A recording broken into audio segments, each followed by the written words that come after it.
கூட்டணிக்காக தமிழ்நாட்டை பலிகாடாகிய மு.க.ஸ்டாலின். தமிழக அரசு தாக்கல் செய்த மனுக்களை திருப்பி அடித்த உச்சநீதிமன்றம். மீண்டும் ஆட்சியை பிடிக்க காங்கிரசுடன் மு.க.ஸ்டாலின் போட்ட ரகசிய ஒப்பந்தம் அம்பலம். அண்ணாமலை வெளியிட்ட அதிரடி செய்தி. வணக்கம் நண்பர்களே. காவிரியின் குறுக்கே மேகதாது அணை கட்டியே தீர்வோம் என்று கர்நாடக மாநிலத்தை ஆளும் காங்கிரஸ் கட்சியினர் கூறி வருகிறார்கள். ஆனால் அதற்கு தமிழக அரசு ஆட்சேபனை தெரிவிக்கவில்லை என்றால் மட்டுமே அந்த அணை கட்டுவதற்கு வாய்ப்பு இருக்கிறது என்று கூறப்பட்டது. ஆனால் தமிழக அரசு சார்பில் நாங்கள் ஒருபோதும் காவிரியின் குறுக்கே மேகதாது அணை கட்ட அனுமதி கொடுக்க மாட்டோம் என்று கூறி வந்தார்கள். இந்த நேரத்தில் இன்று மேகதாது அணை கட்டுவதற்கு எதிர்ப்பு தெரிவித்து உச்சநீதிமன்றத்தில் தமிழக அரசு தாக்கல் செய்திருந்த மனுக்கள் தள்ளுபடி செய்யப்பட்டுள்ளது. இதையடுத்து கர்நாடக முதலமைச்சர் சித்தராமையா மேகதாது திட்டம் தொடர்பாக உச்சநீதிமன்றத்தில் தமிழ்நாடு அரசு தாக்கல் செய்த மனுக்கள் தள்ளுபடியாகிவிட்டது. இது கர்நாடகாவுக்கு கிடைத்த சட்ட ரீதியான வெற்றியாகும் என்று கூறியுள்ளார்.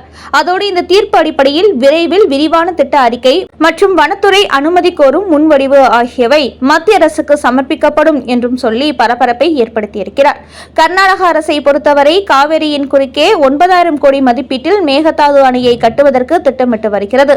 ஆனால் அந்த அணை கட்டினால் தமிழ்நாட்டுக்கு வர வேண்டிய தண்ணீர் நின்றுவிடும் என்பதனால் அதற்கு எதிராக தமிழக அரசு உச்சநீதிமன்றத்தில் மனு தாக்கல் செய்திருக்கிறது.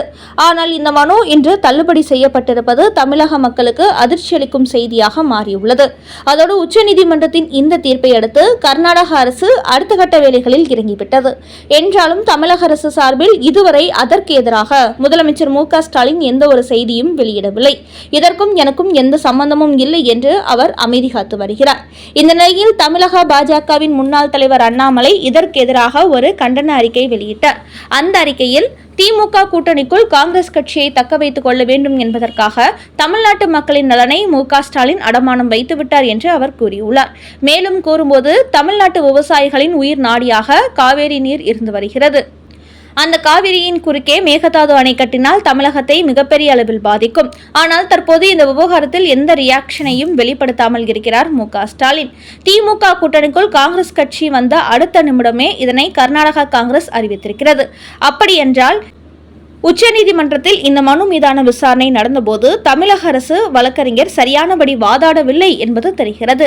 திட்டமிட்டே விட்டுக் கொடுத்துள்ளார்கள். திமுக கூட்டணிக்குள் காங்கிரஸை கொண்டு வர வேண்டும் என்பதற்காக காங்கிரஸ் கட்சியை விடாமல் துரத்தி வந்தார் மு.க.ஸ்டாலின். அதன் காரணமாக இதன் பின்னணியில் ஏதோ ரகசிய டீல் நடைபெற்றுள்ளது. அதனால்தான் இதுவரை மேகதாது அணைக்கு எதிராக தமிழக அரசு சார்பில் வழக்கறிஞர் உச்சநீதிமன்றத்தில் வாதாடிய போது அதை ஏற்றுக்கொண்ட நீதிபதிகள் இன்றைய தினம் கர்நாடகத்துக்கு ஆதரவாக தீர்ப்பு சொல்லி தமிழக அரசின் மனுக்களை தள்ளுபடி செய்திருப்பது அதிர்ச்சி அளிக்கிறது. இதன் மூலம் தனது கூட்டணி ஆதாயத்துக்காக தமிழக மக்கள் நலனை திமுக அடமானம் வைத்திருப்பது வெளிப்படையாகவே தெரிகிறது. தமிழ்நாட்டு விவசாயிகளின் உரிமையை காக்காமல் கர்நாடக காங்கிரசுக்கு சாதகமாக திமுக செயல்படுவது வன்மையாக கண்டிக்கத்தக்கது. மீண்டும் தான் முதலமைச்சராக வேண்டும் என்பதற்காக தமிழகத்தின் உரிமையை பலிகாடாக்க நினைக்கிறார் மு.க.ஸ்டாலின். இது தமிழக மக்களுக்கு திமுக செய்யும் மிகப்பெரிய துரோகமாகும் என்று கூறியுள்ள அண்ணாமலை இந்த விவகாரத்தில் மு.க.ஸ்டாலின் தலையிட்டு கர்நாடக காங்கிரஸ் கட்சியின் முதலமைச்சரிடத்தில் பேசி மேகதாது திட்ட அறிக்கை தயாராகும் பணியை கைவிடுமாறு வலியுறுத்த வேண்டும். மு.க.ஸ்டாலின் இப்போது வாய் திறக்காததை பார்க்கும்போது மேகதாது அணை கட்ட கர்நாடகாவுக்கு விட்டுக் கொடுக்க போகிறோம் என்பதின் பேரிலேயே அவர் கூட்டணி ஒப்பந்தம் போட்டிருப்பது உறுதியாகிவிட்டது என்று அண்ணாமலை அந்த அறிக்கையில் தெரிவித்திருக்கிறார். அடுத்த செய்தி. அரசியலில் பெரிய ஆள் ஆகணுமா? மனைவி துணைவின்னு மெயின்டைன் பண்ணுங்க. விஜயை கிண்டல் செய்த கஸ்தூரி. விஜய் குறித்த ஒரு கேள்விக்கு அவர் அரசியலில் அனுபவம் இல்லாதவர் என்று பாஜகவின் மாநில தலைவர் நயினார் நாகேந்திரன் கூறியிருந்தார். அதோடு முதலில் அவர் த்ரிஷா வீட்டிலிருந்து வெளியே வந்து அரசியல் செய்யட்டும் என்று கூறியிருந்தார். அப்படி அவர் கூறியது அப்போது கடுமையாக விமர்சனங்களை ஏற்படுத்தியது. அதற்கு த்ரிஷா, என் பெயரை அரசியல் கட்சிகள் இழுக்க வேண்டாம், தனிப்பட்ட வாழ்க்கை பொது விவாதத்திற்கு உரியதல்ல, என்னை அவமதித்தால் அவர்களை கண்டிப்பேன் என்று தனது வழக்கறிஞர்கள் மூலம் ஒரு செய்தி வெளியிட்டார்.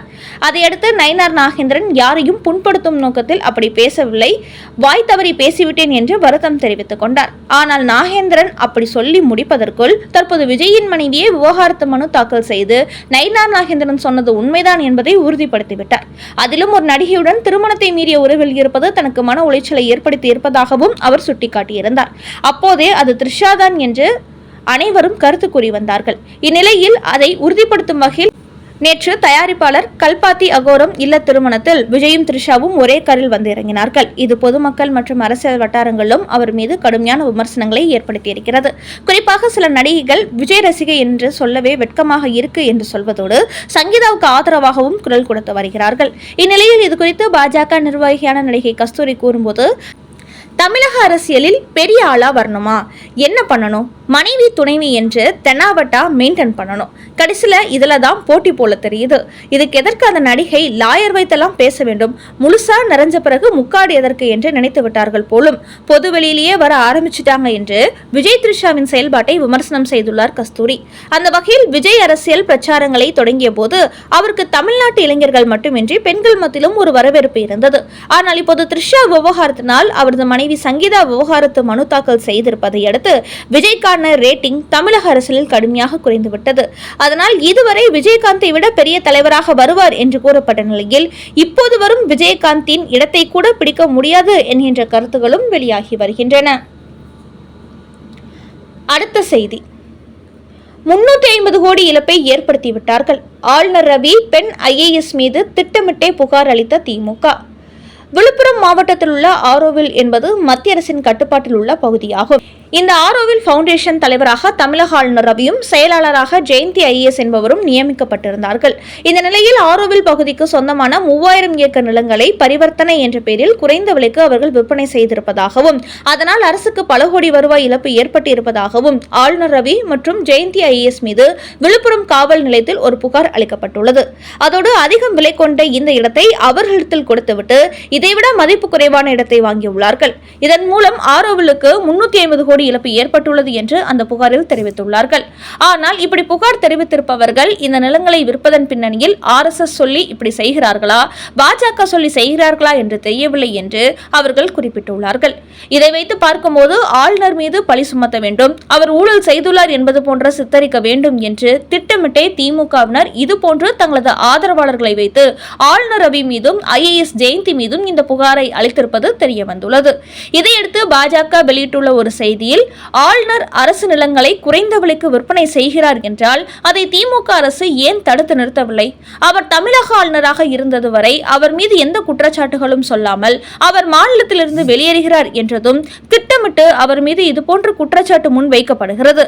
அரசு நிலத்தை ஆட்டைய போடுவதற்கு ஆளுநர் ரவி ஒன்றும் திமுகவினரை போன்று ஊழல் பேர்வழி அல்ல என்று பாஜக சரியான பதிலடி கொடுத்துள்ளது.